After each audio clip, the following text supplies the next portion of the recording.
Black River Imakwa na fanna na monso onye nwa ga-eme ụzọ obugodi island or by sea I go overseas ije nwoke dị cut off ma nkọchukwu fanyi foro n'ụzọ ịbanye online see my post make you televise am I'm not wasting my time even my face I don't monetize am puff puff and pass nwobi I go chest am this is not a gang I'm talking about the care guide ịbata my hood na me be the guy oga Elimos ụmụ Igbo iyo ọmọ Yoruba iyo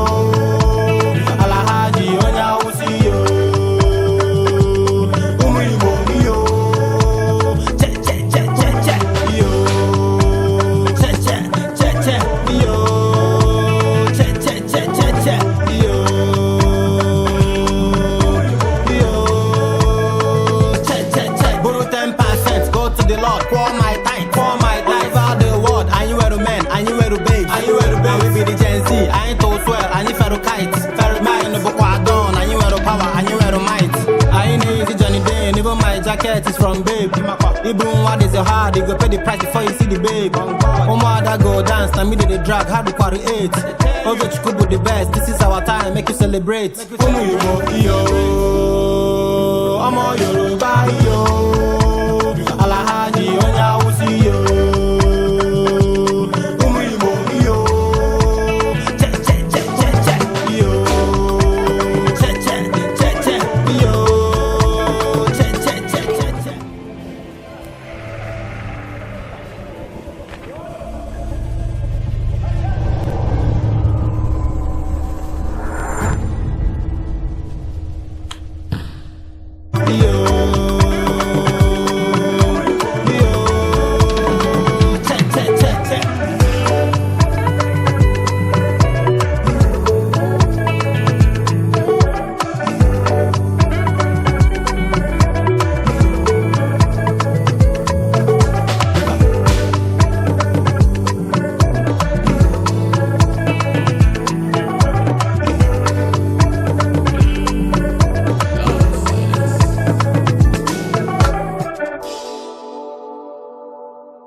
Black River Imakwa na fanna na monso onye nwa ga-eme ụzọ obugodi island or by sea I go overseas ije nwoke dị cut off ma nkọchukwu fanyi foro n'ụzọ ịbanye online see my post make you televise am I'm not wasting my time even my face I don't monetize am puff puff and pass nwobi I go chest am this is not a gang I'm talking about the care guide ịbata my hood na me be the guy oga Elimos ụmụ Igbo iyo ọmọ Yoruba iyo Alahaji onya usi yo ụmụ Igbo iyo iyo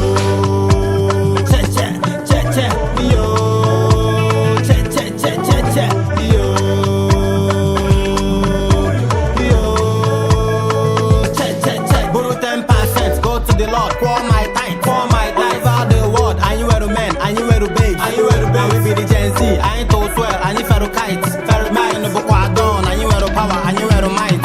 I ain't easy Johnny Day, even my jacket is from babe. Even what is your heart, you go pay the price before you see the babe. That go dance, now me do the drag, how to create. Over Chukubu the best, this is our time, make you celebrate. Omo Yoruba yo, Alahaji onya usi yo.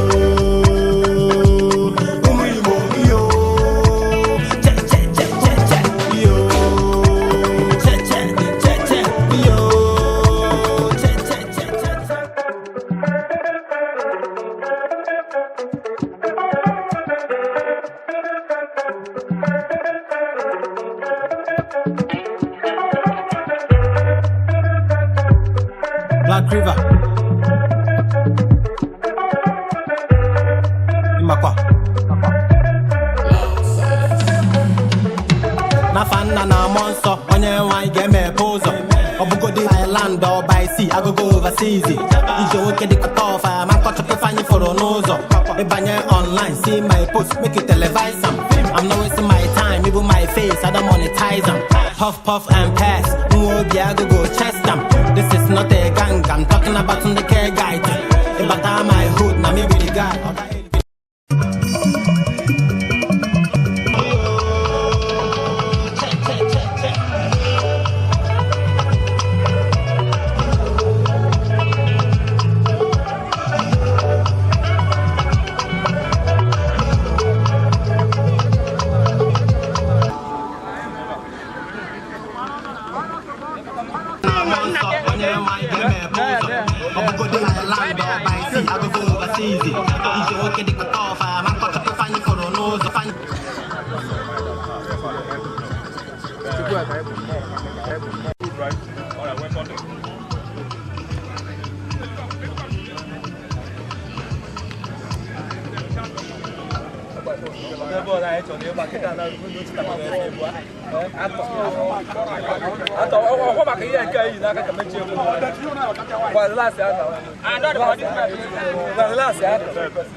The Black River Tournament, 8th of September 2024. This tournament is against ELUGWU versus Adrachi. They are all getting ready. ELUGWU will pass the ball. Yes, let's be watching. Yes, in middle of Galon. Let's be watching. We can't judge you from starting.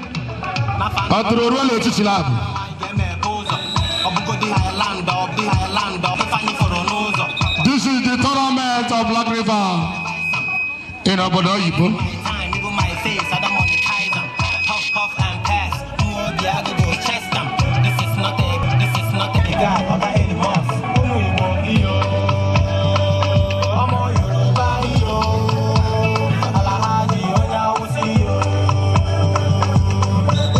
ELUGWU has that kind of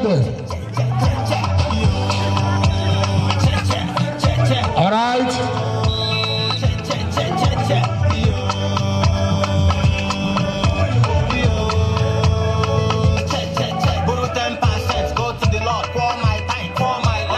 I'm going to go, man. I have up here. The referee has dropped low against ELUGWU. All right.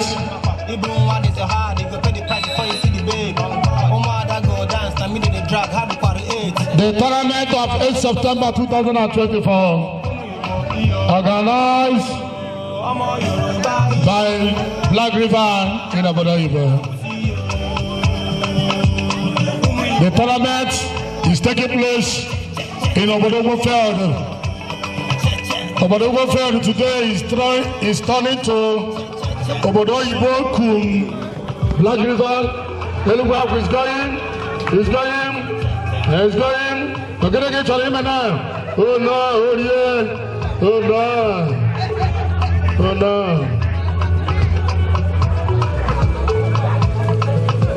I'm going to job. Ebu, yes, and Jesus, offside. What the man, Mabura. We are watching you. Oh no, it's unfortunate.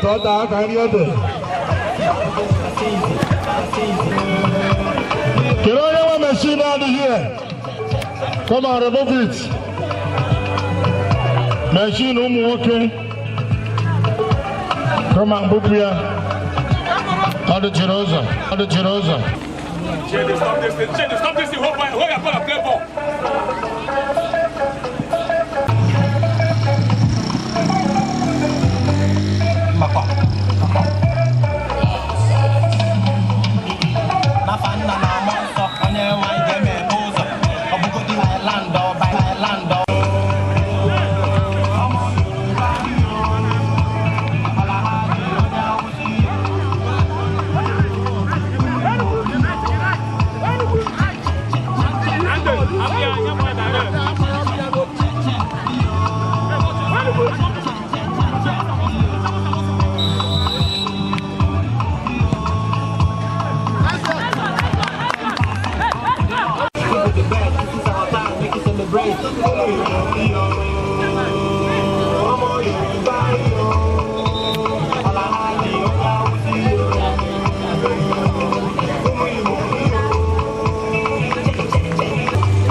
Thank you.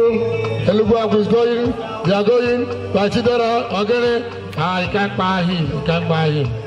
They have collected it. Yes. AKWU is with the ball now, number 9. Oh no. Oh, AKWU. Right.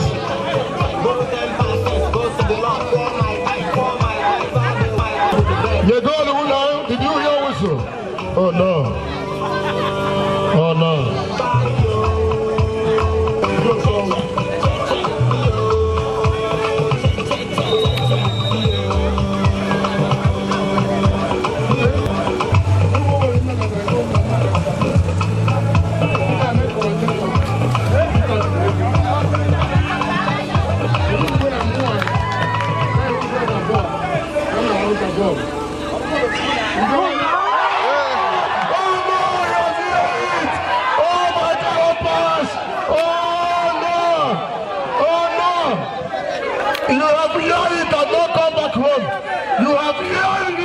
You have reared it under 18. You have reared it and don't come back home. You have reared the ball. Oh no.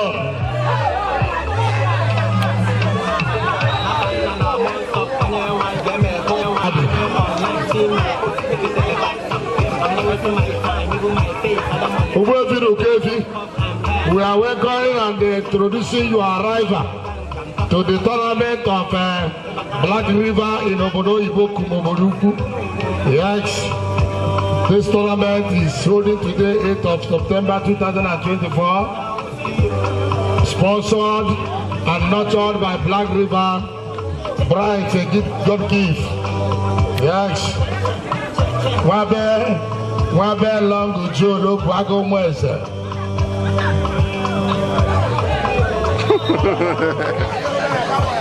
Oh, make up for it.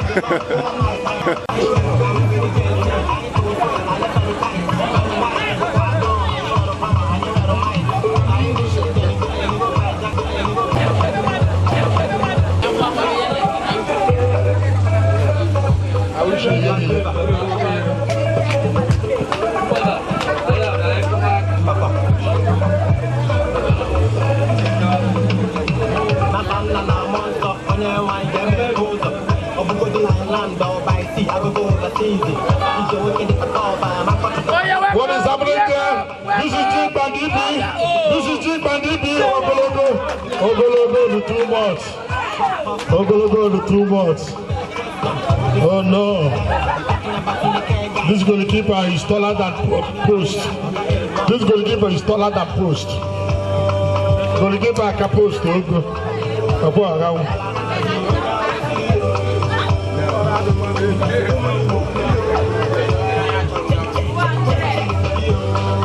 AKWU is going again.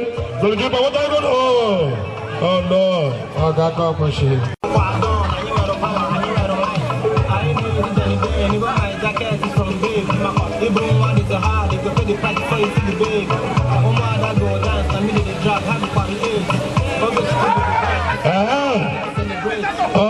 Oh no, goalkeeper! Oh my, the whistle have blown before you back.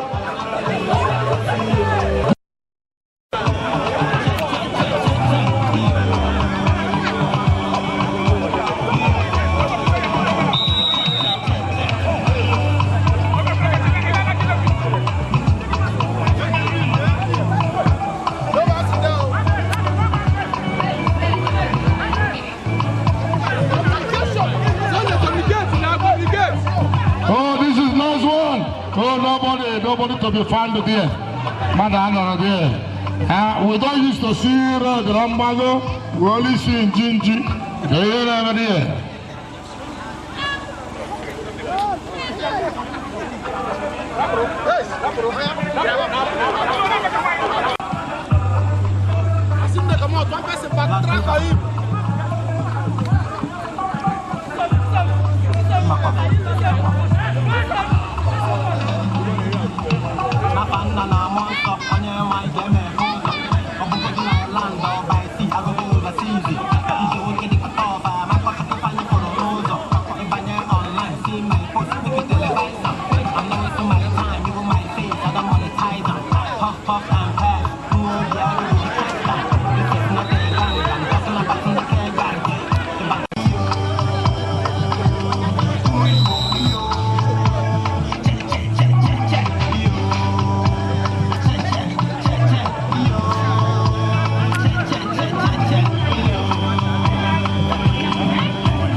Oh no! They want to butcher you up.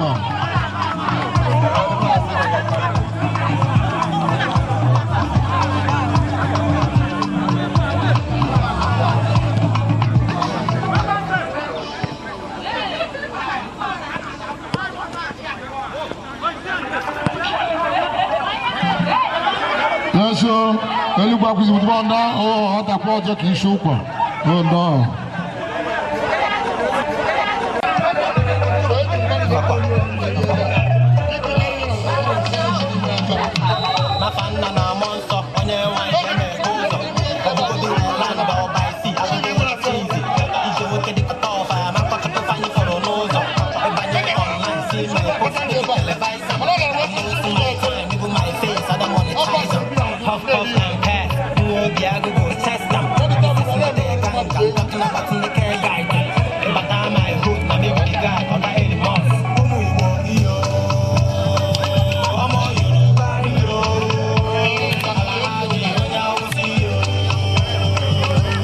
This boy, you can see that now even ELUGWU cannot reach the goalkeeper.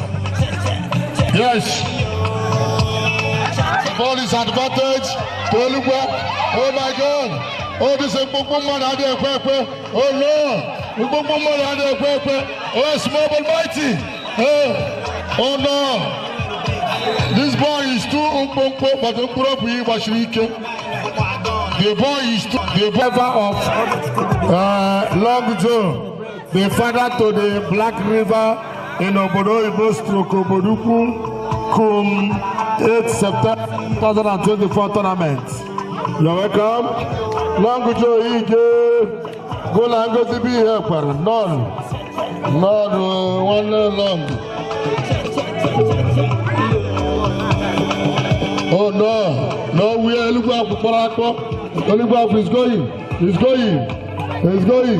Oh no, I don't have done it by advantage of tallest. Oh no, oh my God, what are you going to do now? Oh, the Western of Blue. Under Jidaka.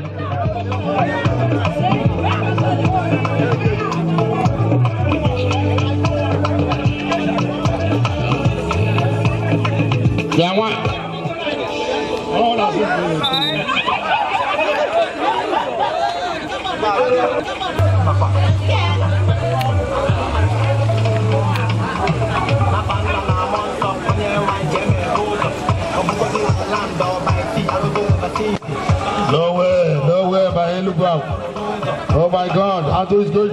Oh no, over the back. Over the back.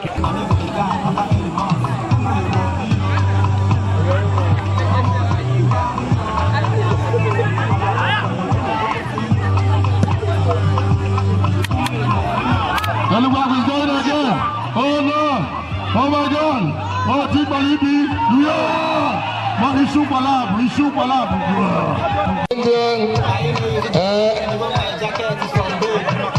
Two of you have issued a yellow card, another yellow card, and another one.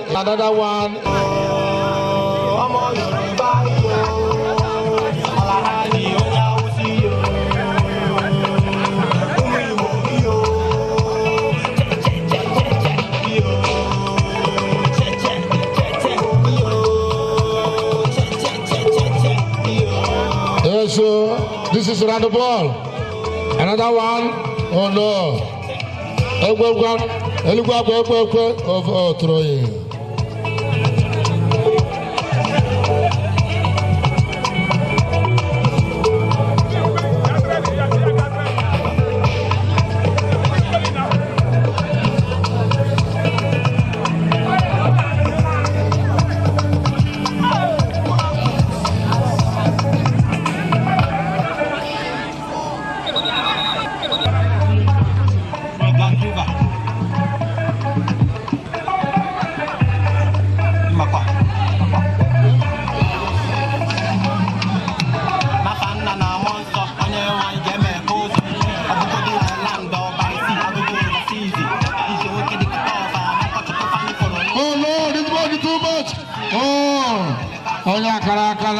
Okara kam lampaji okpa.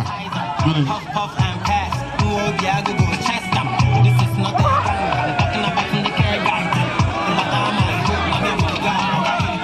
Oh no. Yes, sir. The referee now goes on. No. The referee have won it. They have a home.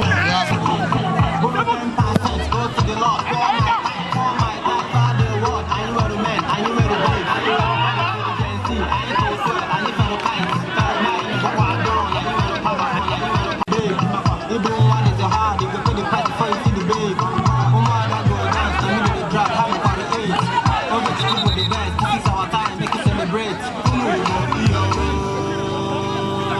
They have tabru unti.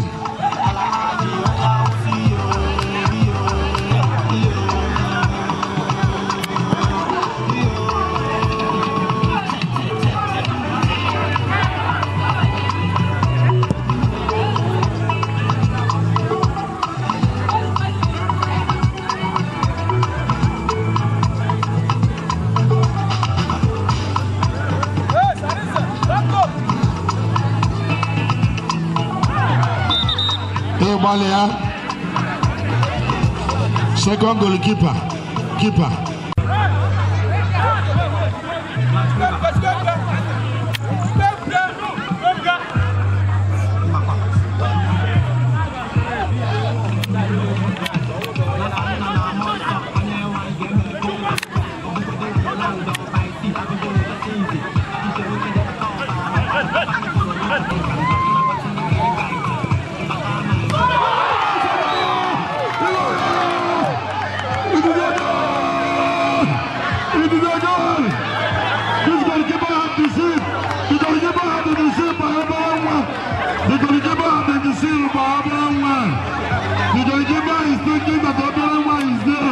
But you never know the other one.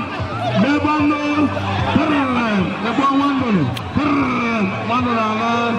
It's a goal.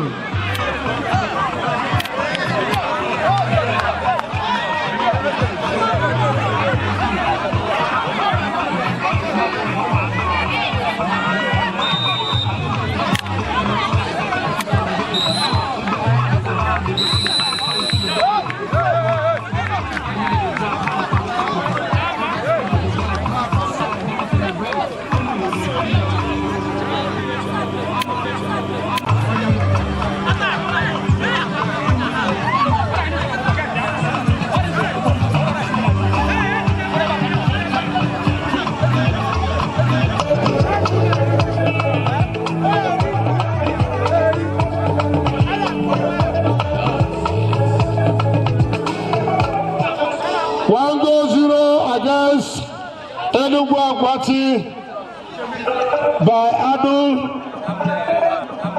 2024, organized by Black River in Obodo Ibo stroke Obodo Ukwu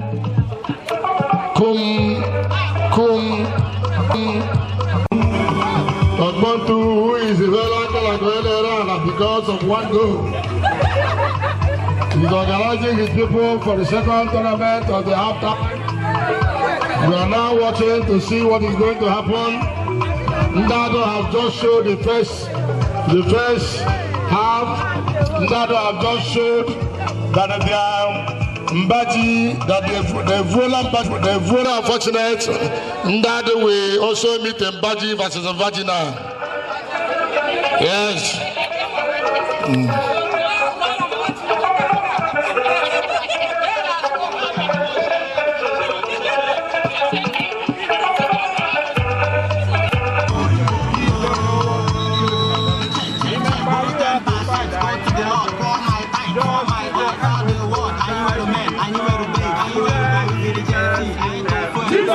Let's go, boy. How about we now? Just 5 times. How about we now? 5 times. Take a position first.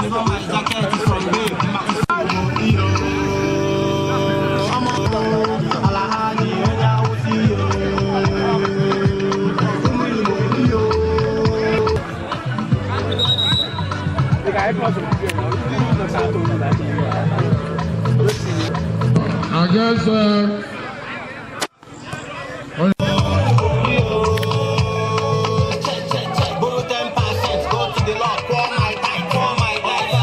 Balibi.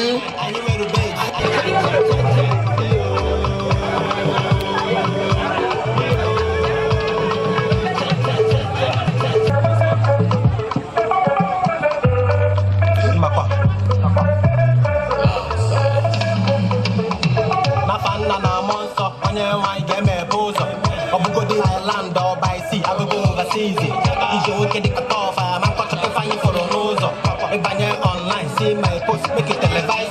I'm not wasting my time, even my face, I don't monetize them. Puff, puff, and pass. Oh my God! Oh no!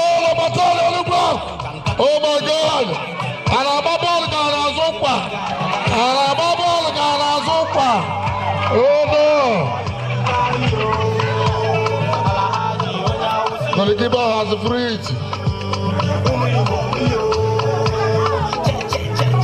Yes, Ejima, thank you for defending it. Oh no! Oh my God! Oh, you are about to run number 10 against other people. Don't break his leg, you.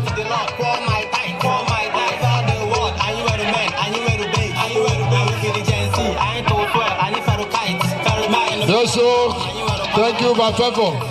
Oh Lord, this is other people now. They are going. ELUGWU have defended it. ELUGWU have defended it. They are still going. Oh Lord, the whistle has blown.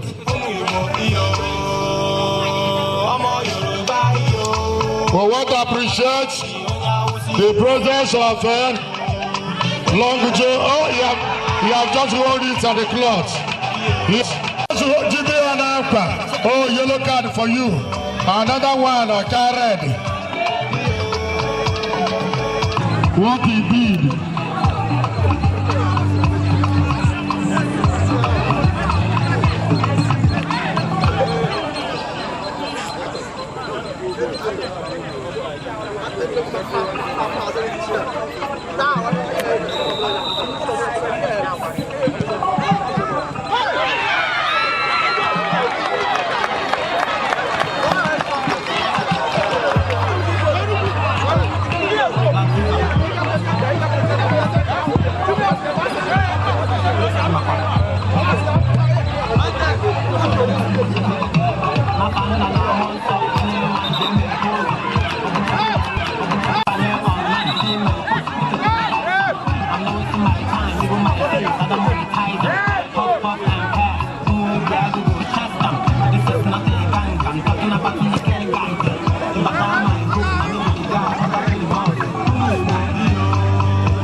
son of Emeka Wakabia Onochirobi is here present in the field. We want to notify him why we are here. We are here because of the tournament organized and arranged by our son of the soil, Black River from Obodoyibo, Kumoboduku, versus Ezedema family. Today being 8th of September 2024, as you can see, yellow and black on the field. The black people is from Adwachi, our laboring town, our only brother from a different mother. The other yellow is ELUGWU, and the red has played their own and gone. The ELUGWU is also in a red color. They have played half time and go. As a matter of fact, the team and the game of the ball is still that stage of Adwachi. Adwachi has already given a one Okondo against ELUGWU, and ELUGWU is trying to side the Okondo, and the Okondo is not yet possible to side. But we are still watching to see what is going to happen. And the ELUGWU is still going. As they are still going, as you can see, Jibali Bileme. Alright. This is Odabago versus Ikanyong.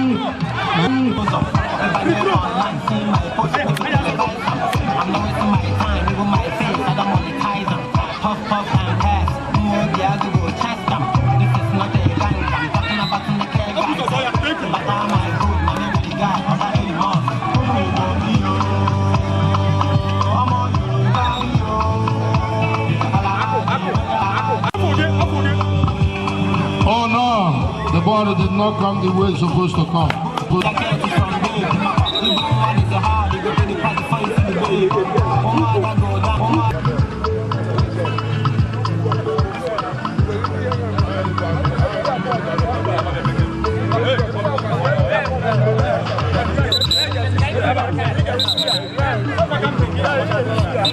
We want to announce our son of the soil in the person of Comrade Honorable Commander Chukwuemeka, all the way from Ishikwati. Is my own brother from a different mother. Here present today, this tournament, as you can see, he has become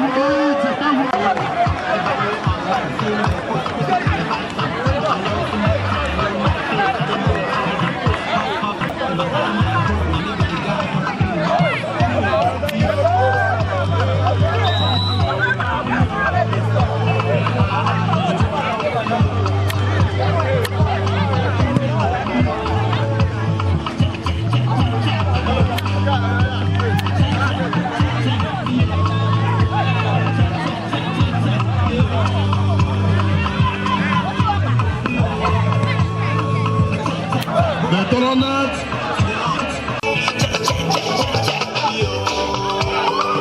Oh no! Oh no! Nobody possible because Jibali Bileme. All right. Oh, you want to kill him? You want to blow him? You want to blow him plus you can blow him here? All right. Oh no! To take it.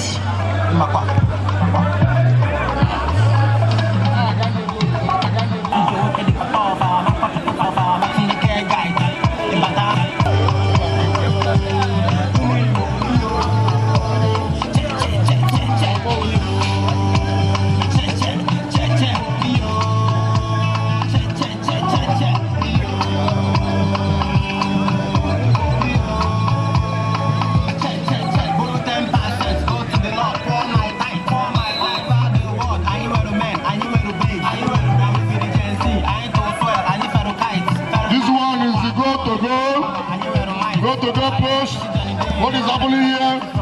Oh no, I want to announce the arrival of Anaba Edoze Foundation. This is Alaba shaking the commandator. Alaba is my own brother from a different mother. We want to welcome Alaba. He's a lover of football. Alaba with his that. You are welcome. ELUGWU party.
What are you going to do? ELUGWU is going. He's going. Oh, I don't have taken it. Oh, this boy, I've been taking me. Oh, no. This boy, oh, no. The ball is all about everywhere. He's, oh, yeah, white.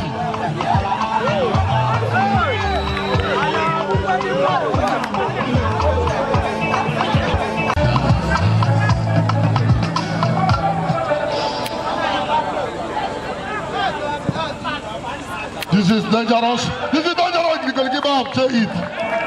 He has killed it. ELUGWU goalkeeper is very nice. He killed ball in the elu. Imagine Makakela Lala.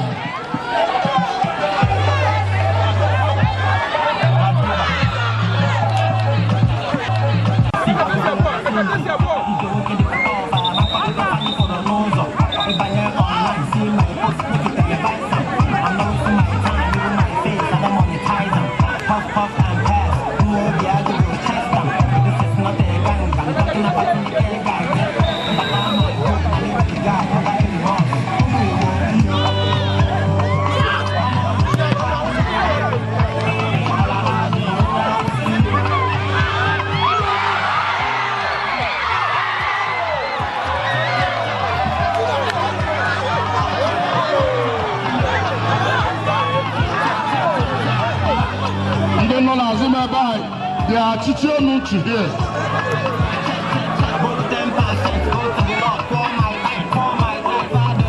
You people are making up bottle Nazum here.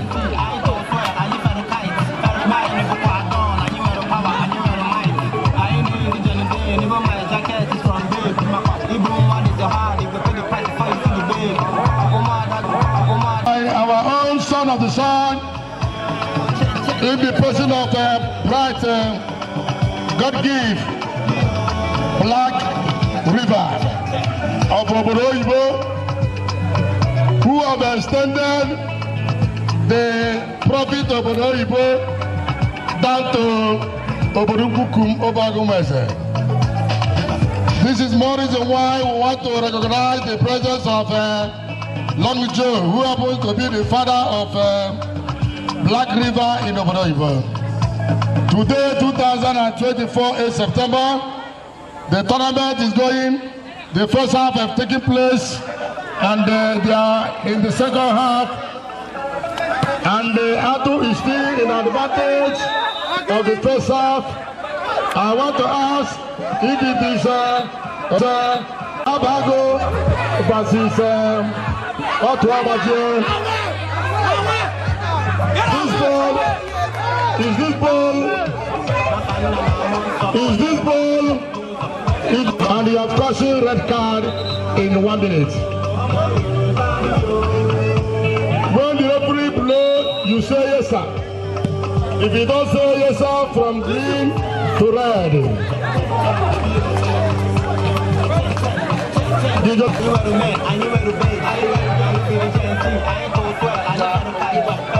oh no.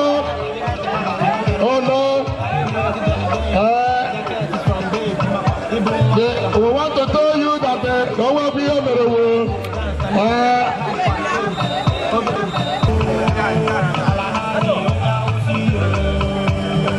what is happening over there? You don't want to believe. Ejima, can you hear Ejima? Ejima, can you hear Ejima?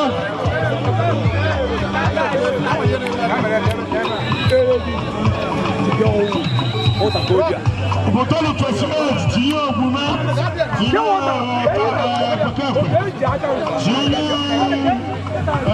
Bobo, Dame Bobo, Richard and Yogan, Kukaba.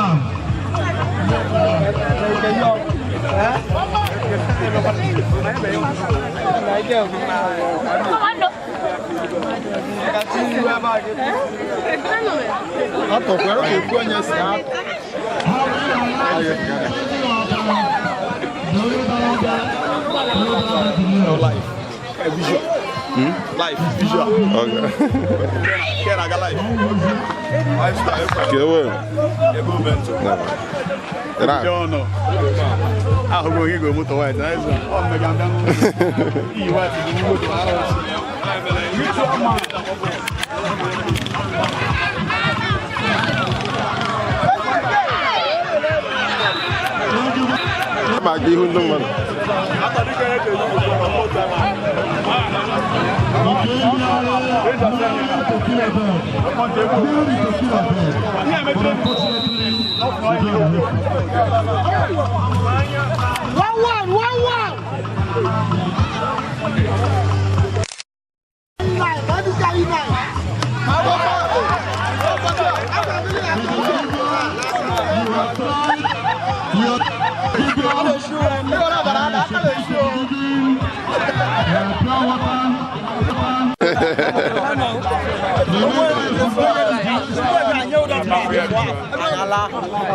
I'm like it, my bamba.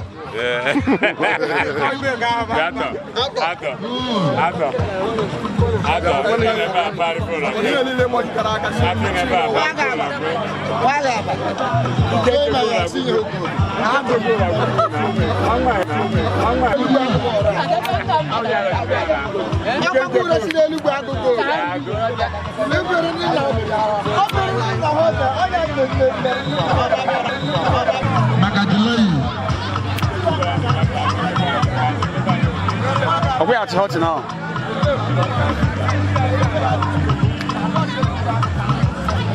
I face, I don't monetize them. Puff, puff, and pass. You know, the AKWU chest them. This is not a gang, I'm talking about the game. Oh, the dangerous one. Yes. Thank you very much. We are watching to see what is going to happen there. Mabel Masses with the ball. What are you going to do? Thank you, Doug. Okay. You are doing it. You are doing what you know how to do. Okay, the too much. Wabesi Panyaboke. What are you?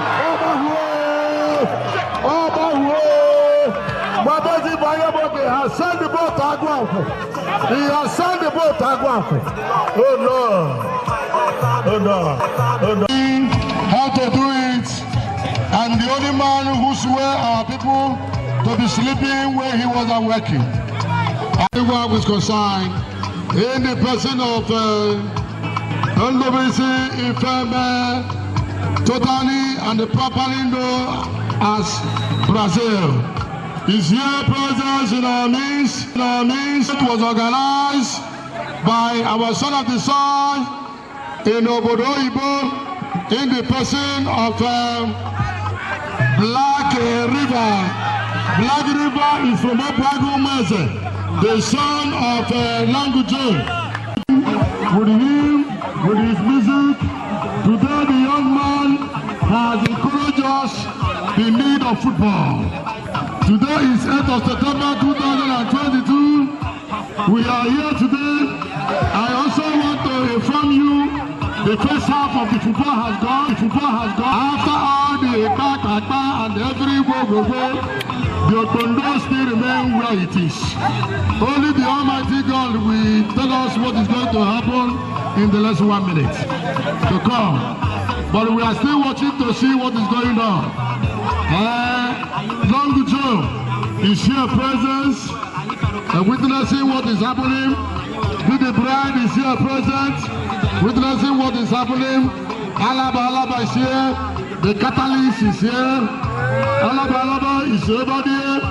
The catalyst is over there. The lover for football, you know,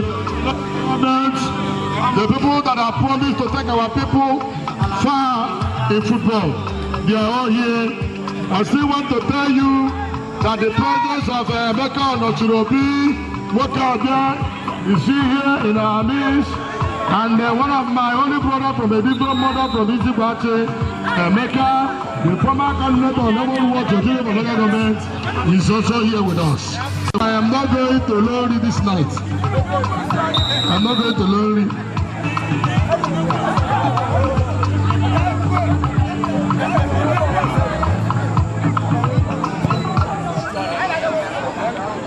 Yes, this ball is ELUGWU.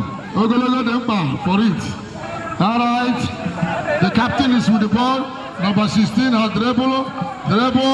Wabamas is going. Wabamas is going. Oh no! They have not behind the ball. For sweet. They have given it again to where it's supposed to go. Oh, the ball is still on the field. Oh no! The ball has gone back. They've gone back to start afresh. Maybe I can talk about you.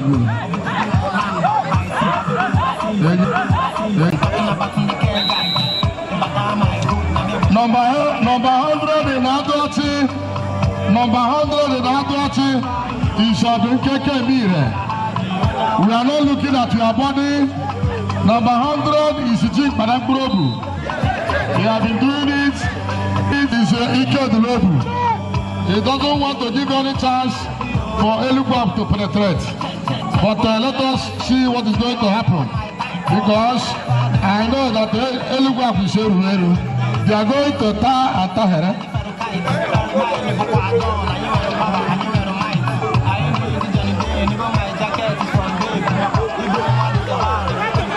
ELUGWU is playing a far game. They are playing a very nice game. But the one we are showing is no longer how far. We are saying of how well. What we are asking now is after Okeke Gacharami, where is his boot?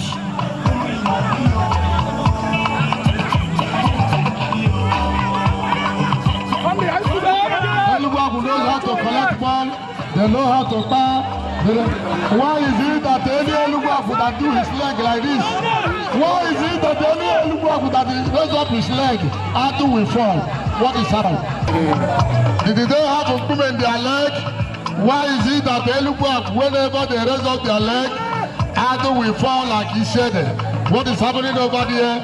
Does it mean that ELUGWU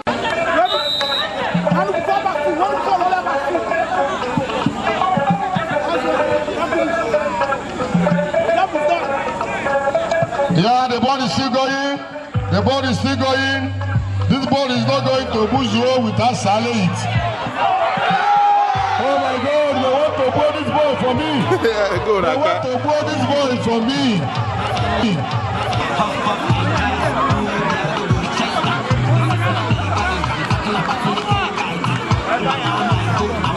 They are taking camera. Yeah, where you go? And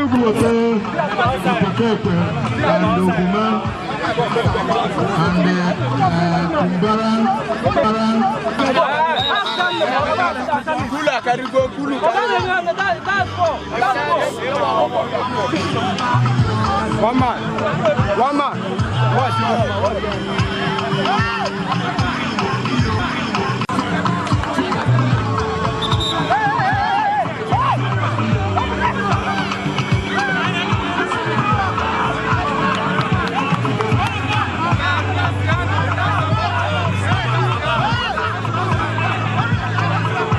Ufu ebe awa onye ara.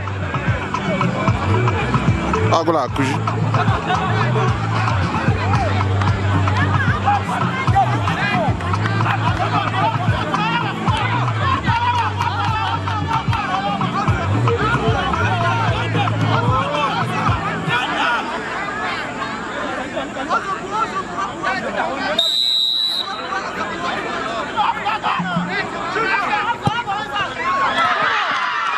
Oh no! It doesn't hold you, Fuma. We don't want you to put you with that sound.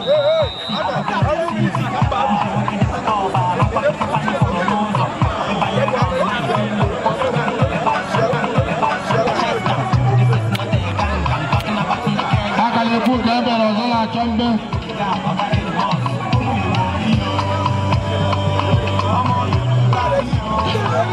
Gbogbo mmadụ akpọ egwekwe ya egwu ugwe continue bawa I don't have that again. Immediately on the hand, they will get a hand.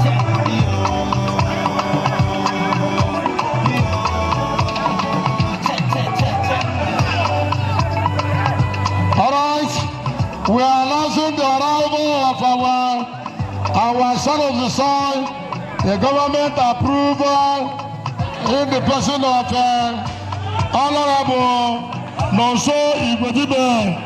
Honorable Nonso Igwedibe happens to be the honorable in two-time honorable, coming out again to become honorable Makano Maruba and West we have to Sucheri again to come in.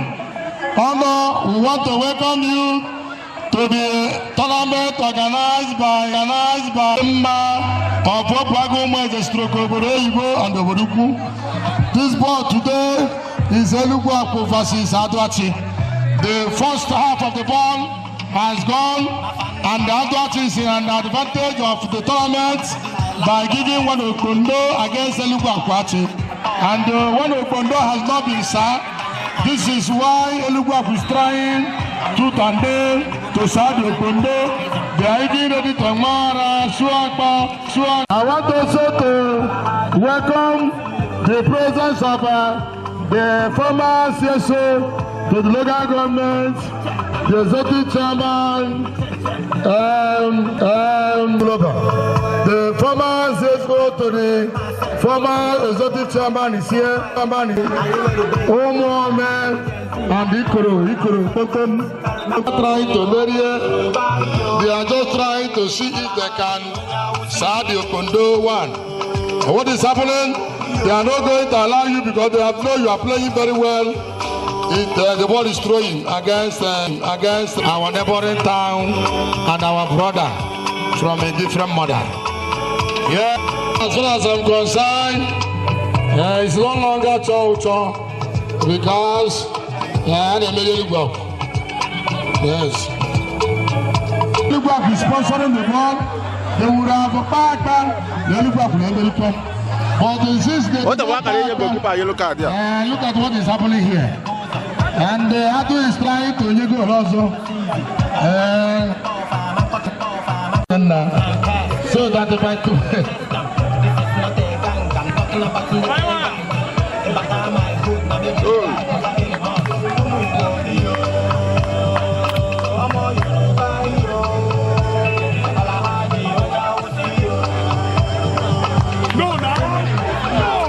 They have another way every Kalebwoge in a Shintomi. Sure. This is 5 minutes to end the ball, 5 minutes to end the tournament.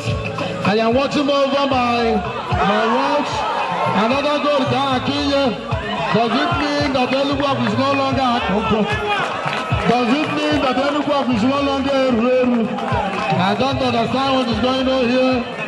What is happening? At the 100%, we are no longer looking your size. I don't know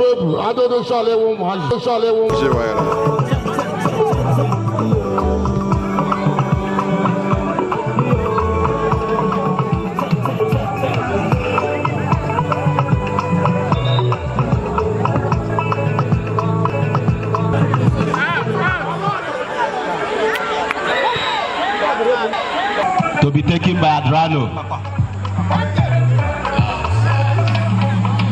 Okay, it's a free kick.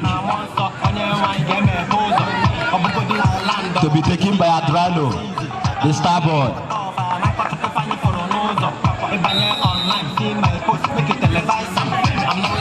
All right, Zubi is there. The ball is in our position. Oh no! I think this is the last chance for ELUGWU. This is the last chance, unless a miracle happens.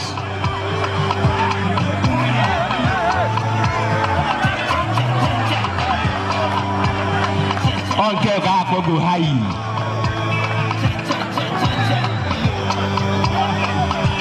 To be taken by the goalkeeper. The ball is in the possession of ELUGWU once again. All right, that was a wonderful tackle. Wonderful tackle. This is very wonderful one. If the taker is a very good one. We have one day. All this kind of thing. I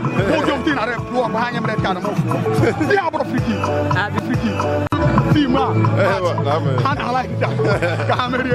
Give me the team and actually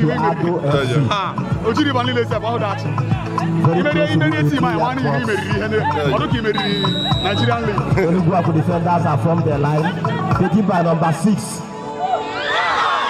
Over the bar.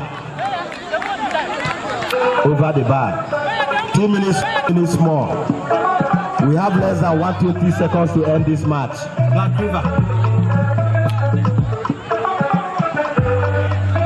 Zubi with ball in possession of ELUGWU. That was a free kick. That was a free kick. That will be the end of it. I'm not wasting my time, even my face. I don't monetize them. Puff, puff, and pass. Puff, and pass. TFC.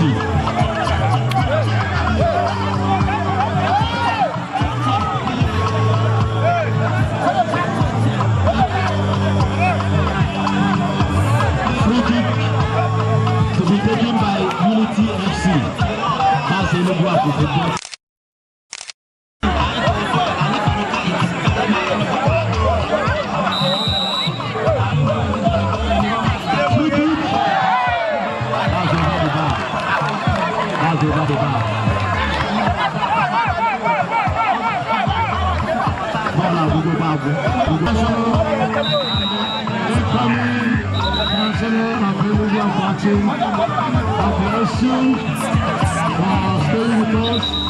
I can see the arrival of Inclusive Global League,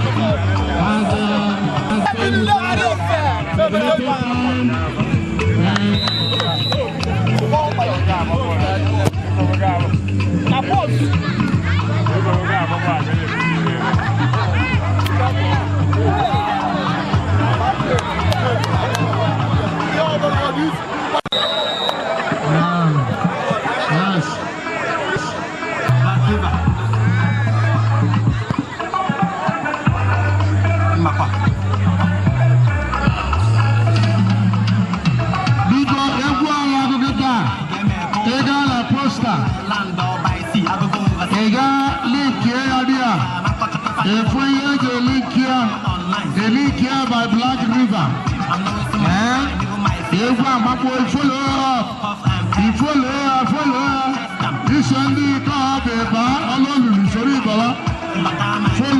Follow. Yes. This ball, this tournament today that was organized by Black River, in the family of thank God the father, ELUGWU is here.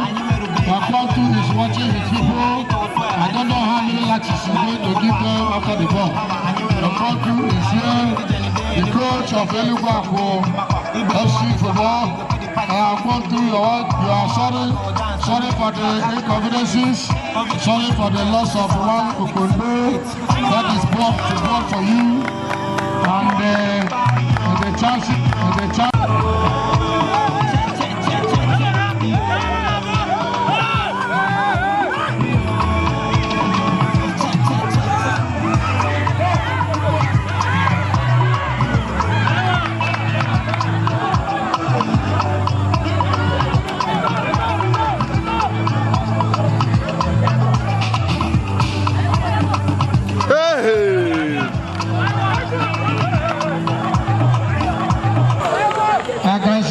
ELUGWU people, Kahana like in Maui Ganguru. That is to tell you that the ball is placed on goal. This is winner by AKWU. AKWU is coming back and winning the ELUGWU football. This will be a history that will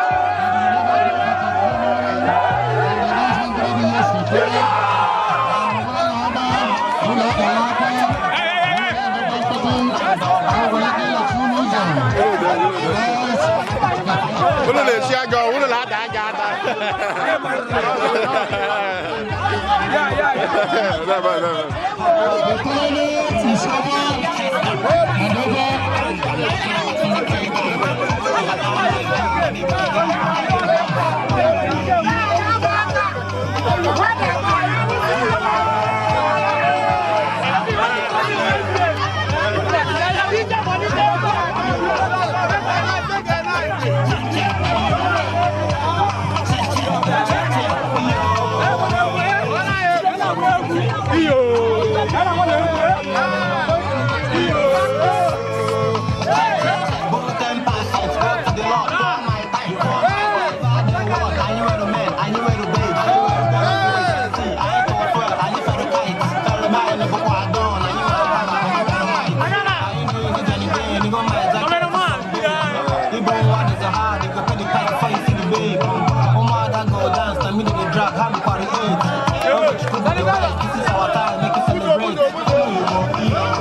I can see the coach upon too.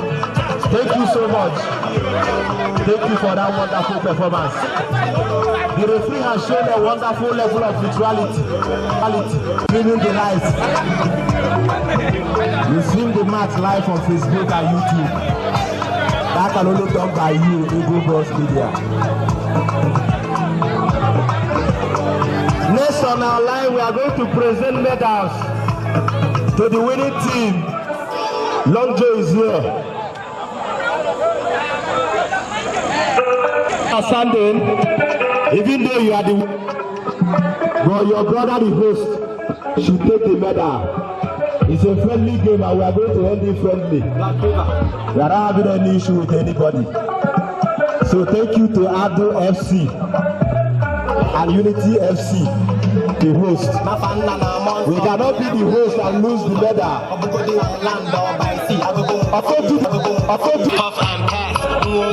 Thank you, referee Ferguson, for wonderful show of patriotism.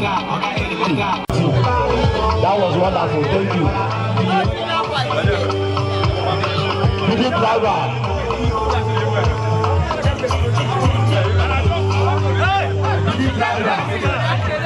Thank you.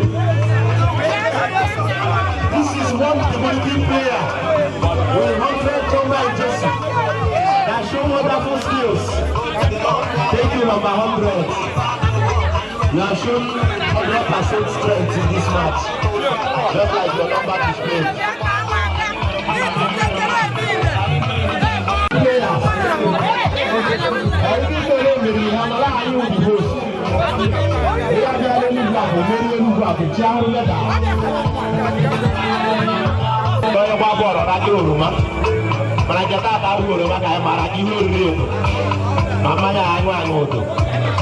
The two people who to the channel already create this match live. There are about 300 at the last check. So after today, maybe in the next 4 or 5 days, the YouTube views will give you 5,000 views. All ELUGWUs in the yard like this. Thank you, ELUGWUs. Actually, I have a microphone to the coach. Make us upon to coach. Come on, 1 or 2 things. Everybody for this match. Because just matching. When I work not from outside this sponsor, within ourselves, with whom one night just a friendly match. Just a friendly match. We are not Ayaba medal. Ndanyere medal, Ndelugwu with a medal. So I was thinking I was going to friendly match due to getting a unity, anti-unity cup. That is how this will break that down to your coaches. So I mean, the medal forever our gift. I will tell Ndelugwu I want to remember border within ourselves, but I say no. Kaiwaya as a friendly match between our neighboring town, Bondado. So Biko, Nekene coach Ndado, coach Nana, the assistant coach and you know the Tiger Man. Because all my good friend Bobo. Because I'm very, very happy. At least Lulu Bereba and a very good match. And at the end of everything, you guys are going home with victory. It's not easy. For a very long time, ever since 3 years, he coached as a coach of unity. Here, a local match, you guys are going to be lose goal at this home ground. So it's a credit for you guys.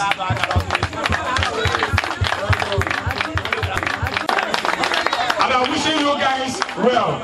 I'm wishing you guys well. Just keep it up. The fighting spirit is good enough. And the warrior, Mother is all about part of the game. I love it. It's all about the experience. You understand me? You can make a match. You made a match. And that is exactly what Unumele Panwa. So thank you for coming. Thank you. Thank you. Thank you. Because the players in the Beleba. We have to ELUGWU. So on the both YouTube, TikTok, Facebook, Audiomat, because search for it. You can see the poster. You can see the poster. When you go that place, you see the poster. We are promoting our brother. All outside, he said, all I take basketball, nobody me I see go ELUGWU. So in that I don't know that from over one I to go bini but to me then you also now more wisdom because suppose we are buying outside. Within a short time, and he decided to remember his own village, able to walk one. Was the guy at this ball? As you can see, this is the young guy here. Here media, all this media that you can follow. So you download the music. Tell your friends, let it be worldwide. As in there, as circulate everywhere. You understand me? We are trying to promote him also. I believe more than the second trap. Oga Karenka. And I can make organize more than this one. So and I believe by God's grace, before the end of next year, he will be as a professional basketballer. So I'm wishing you well, everyone. Nasma Chuko Kekerachi, Nwana Manachi, Namwachi, the very can I see everyone? Nasitia, Napa Yume, Napa Doriuso, Napa Paruso, another. Gabriel Ganinu. We are celebrating here in ELUGWU. We celebrating in the all right. I need to know the coach in the PDP today, by the special grace of God, he emerged as the incoming executive chairman. Get ready to wish our brother Honorable Greg Ayebudike, the incoming local government chairman, the incoming executive local government.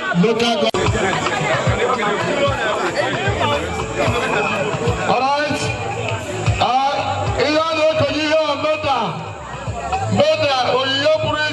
With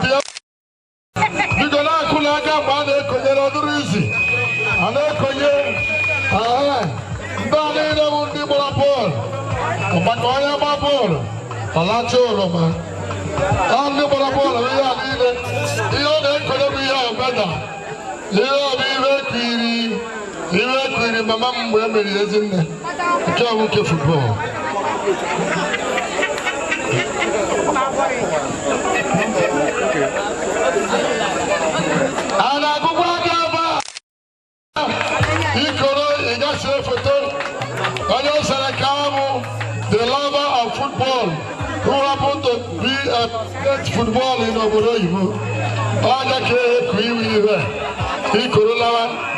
this is more better than I do, Mama Urumbe. I do, Papa. You can wear this one and see. No Ajoro. No Ajoro.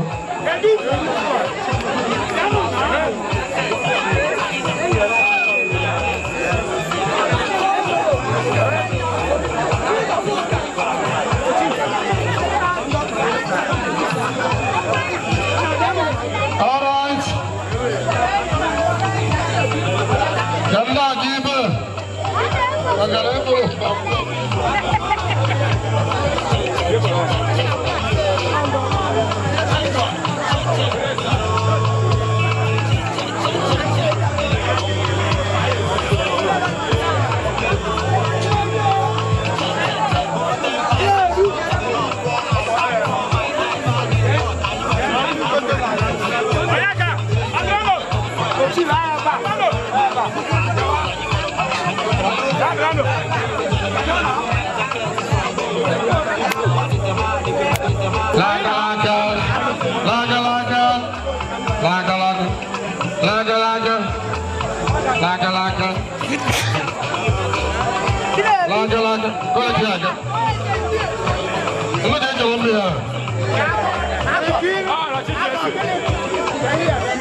Give us a guy. Give us a guy. We'll do it up here, guy. He's not going to get it. All right. People actually can do it. People do it. Because we have an encouragement. Remember our brother Black River Junior as a member to remember home today. Because let's give our brother as a member. Can you remember home just like he did? We have a lot of can do no way so let me enjoy the music. Basketball came out too. They don't know but they ask out for players from home. I want the people talented, both in music, both in sports. Because it's one and travel too. Where can I say the organizers of this event? That's in the Tiago, the MC Radical, the commander of the whole work to do.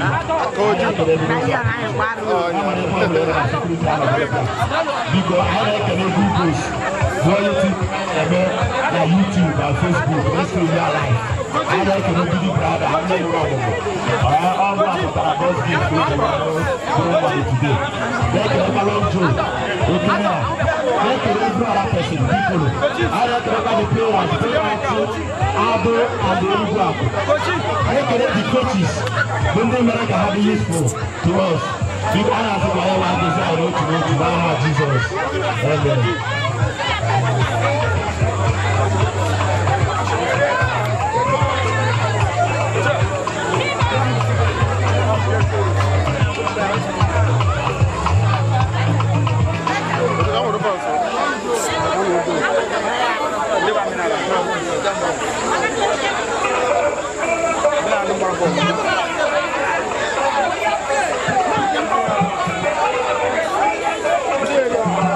Yeah, you don't carry balls. I don't carry. Okay, don't carry. You know, if you got the last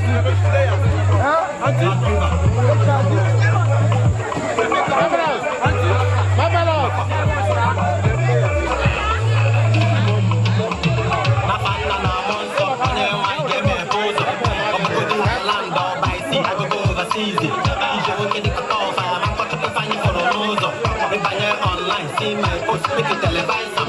I'm not wasting my time, you my face, I don't monetize them.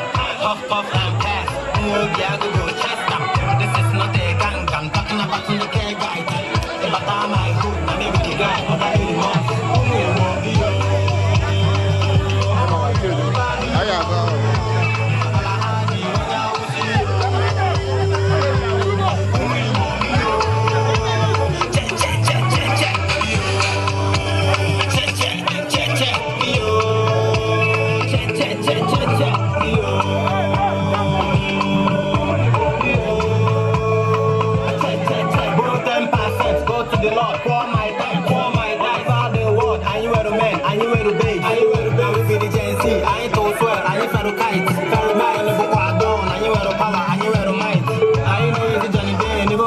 jacket is from babe.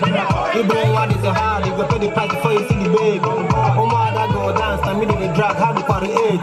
Oh, you could do the best, this is our time, make you celebrate. Make you celebrate.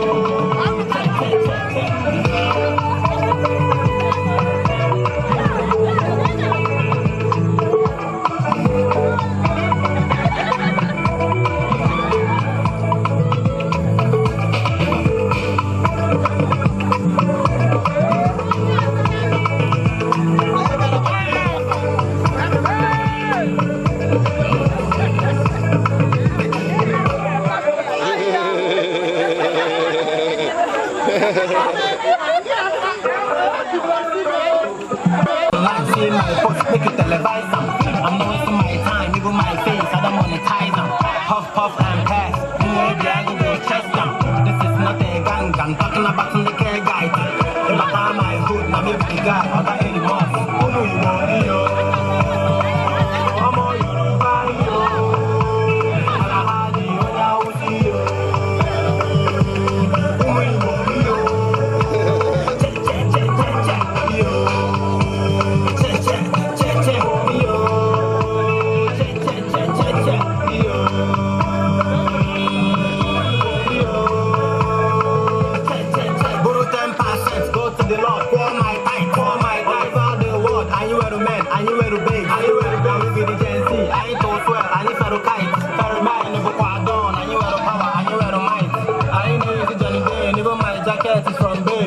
You don't want it so hard, you go pay the price before you see the babe. Oh my, that go dance, I mean the drag, how to create. Oh, you could do the best, this is our time, make you celebrate. Make you celebrate. I'm all you body, yo. Alahadi, oh, now we'll see you. Oh, you want yo. Check, check, check, check, check, yo.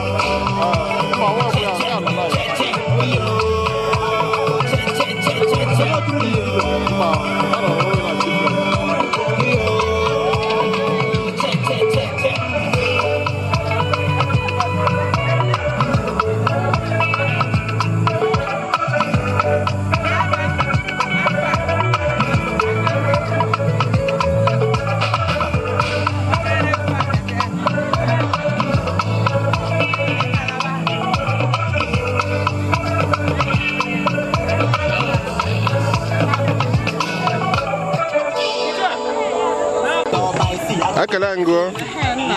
Because man ko hana se mara fagi na onye bụ. Afa m nwa da Bibi Brida Aga de gla mma o. Gwa gị na ọha eze ife la akpọta ebe a n'ụbọchị taata. Na ya na akpọta ebe a akwa afọ Elugwu Abachi. Nwa nwoke Black River by God eze dị mma. Onye ọwụ ihe na-eti egwu anyị nọ n'ahụ. Wesị ka nwere taa n'obodo ya ka ndị nne na ụmụnne ya soro ya wee hụrụ ya wee kelee Chineke. Ọsọ onye nwaanyị ga-emepe ụzọ n'afọ na nwa na ọsọ ha ga-emepe ụzọ. Sọ onye nwa ka anyị ji ọgbakọ ebe a ebe wee sị ka o were bọọlụ ndị eme egwuregwu ibi ya. Ọ na-atụ basketbọọlụ ndị nke ahụ ndị egwuregwu. Wee sị ka ya mere ha entertainment nke egwu ya. Onye ọ na nwee ike folo ya. Ihe dị mma na aka ya emegharịkwa nke ka nke. Onye ka anyị ji ọgbakọ. Ekele m gị o. Gwara ọha eze ka mmemme a si wee gaa ọgakwara ọfụma ka esi wee kwado ya. No, when he cheated in the I hear in the toast,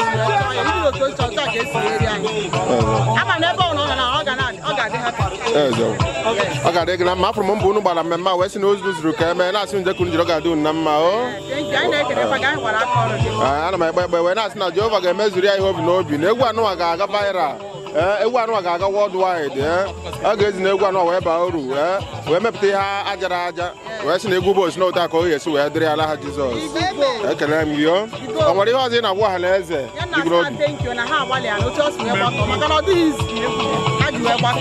Don't I say I cannot do on your own. Monday video, Monday MC, Monday na-akụ aka ma ndị na-amụ amụ ma ndị gbara egwu Bidi Brida anyị ma onye osisi eji ahụ ụzọ amala Oji River onye ama gị na-aṅụ ara ọ bịara holidays dịbụ opozi Empire Media ma onye ewu wee na-asị na ọ ga-adị gị na mma na-asị na ọ bụla bụ mma anyị bụ nkwụ elu na-asị ide ka iji ọ ga-adị gị na mma ekele m gị ekele ọ ga-adị gị na mma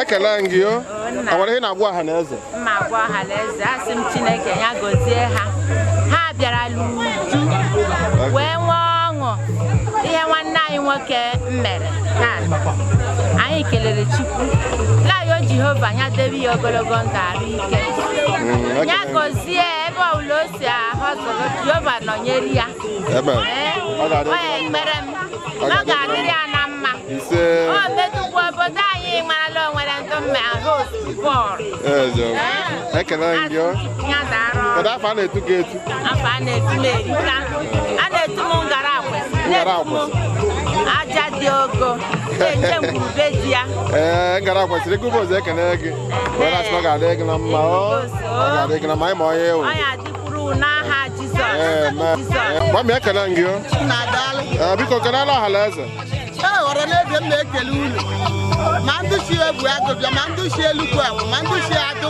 ma ndị si ebe niile dị iche iche mkpasị ka Chineke gozie elu n'aha Jizọs n'ihi mmemme Somtoo Chukwu m mere ihe ịchọtatara ya ndị ọ ga-akọta ele aka n'ihi na ere ọ gara ibe ahụ ihe ịtụtala obodo ọ dụghị isi kama ọla azụ ọla aga n'ihu n'aha Jizọs ihe ọma ile gara emela ndụ ya dị Somtoo Junior nwa amụrụ amụ ndụ ka echiri ọzọ Nwachukwu mere eze laruo nni etu ọka eze ngala agụrụ n'aha Jizọs ihe ọma gala emela ndụ ihe niile ihe eme gud ịma nla azụ ị ga-abụ onye mbụ ị ga-abụ onye ikpeazụ n'aha Jizọs etu echetara obodo gbara ụbọchị ịgba otu ọka ị ga-enye obodo nri otu ọka ị ga-azụ wido otu ọka ị ga-azụ ndị enwe ka ọha otu ọka ị ga-emegharị ụzọ na ụzọ ọbụla ebe ichi na aka ngozi n'aha Jizọs ọnwa Ada Gloria Chukwu nyere eze arụ na-eto nri ọkụ aladụmma ụmụ eze Adambọg nwa ga-aba m na-eme ihe leelu m nwa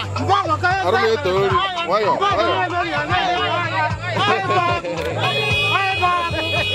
arụ na-eto ekele gị o bigi kelee ọha na eze nsọ nwa anyị na-ekene ọha na eze niile bịara ebe a ihe niile mere ebe a tata dị anyị mma bishọp anyị na-ekere obi dị anyị ụtọ too much na ihe ahụ na be anyị ka ọ na-eme ọ dịkwa n'izi sọnsọm nwa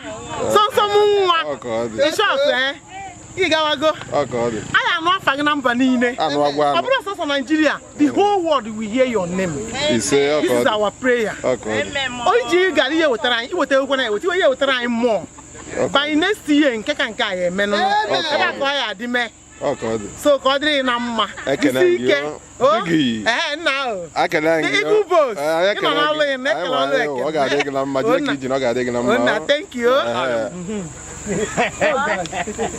eze kachi ịgụ bos nwanyị gwara ọha na eze okwu ihe dị gị n'obi yeah, when you could my bro, you understand? So very easy. Because this kind of stuff, maybe you understand. Individually, or maybe personal, you group. You understand? So I urge our brothers in Ombago, may they come back. You understand? I said but at least it's easy. Very good. You understand? Only they joy and they watch China. If you population never be too much. You understand? All joy and they put a now. I can ask it all. Because some of all these things now, for the men travel for 20 years, I know better for I know better. You understand? Another you need, but all just can't more than what can they do there. You understand? Not up to an address. If all this kind of thing now, man, I oh, many of them are Maria or to be Amagoria. You understand? Man, I'm belong with you. I didn't mean I can't have go see now or did all whatever, but all just no one to what I go for Sikonia Umunianka. You watch if you hear the rebel, if you hear.